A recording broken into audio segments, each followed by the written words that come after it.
This is part 2 of a full face of my #1 makeup product in every category at Sephora. Okay, powder bronzer is actually where I don't have the best recommendations, and I need one from you. So what is your favorite powder bronzer at Sephora? Because my favorite powder bronzer of all time is actually an Ulta Beauty only brand.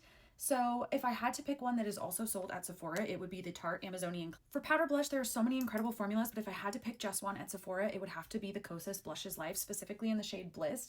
These just have the most beautiful glow, but they're not too glowy. They don't emphasize a bunch of texture. The longevity on them is incredible, and I think literally every single shade is so pretty. Highlighter, my personal faves are from Fenty Beauty. This is the Demi Glow in the shade Prosecco, and then the Kilowatt in the shade Girl Next Door and Chic Freak.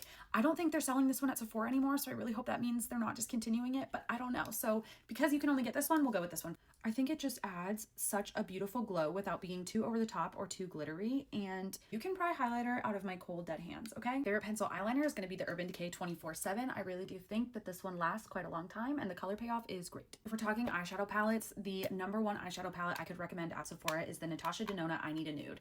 It is not exciting color story wise, but if I could only pick one thing, it would be a neutral with stunning mattes and stunning shimmers. Honestly, there are so many looks that you can do with a nude palette that's as versatile as this one is. This formula is by far one of the best on the markets. It's creamy, it's pigmented. The shimmers are next level, and I really just don't think that you can get much better. Liquid liners is another one that I actually prefer drugstore and K-beauty brands for, but if I had to pick one at Sephora, it would be the One Size. For mascara, it has to be the Tower 20. The length and separation that this mascara gives without being flaky or clumpy is incredible. And not to mention, the price is super affordable for Sephora. Lip liner, hands down, no competition, is the Fenty Beauty lip liner. They are creamy, they glide on super easy, the color range is phenomenal, and they last forever. If I'm wearing lipstick and I can only pick one, it's gotta be the Anastasia Satin Lipstick.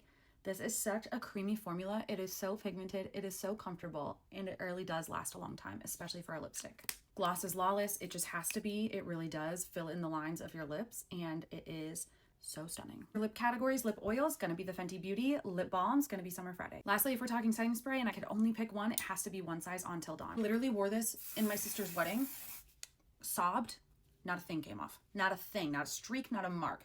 So beautiful. In 2 last minute miscellaneous categories, if I could pick and I was allowed to separate my eyeshadows out and I got a category, I would pick the Makeup by Mario. These are stunning.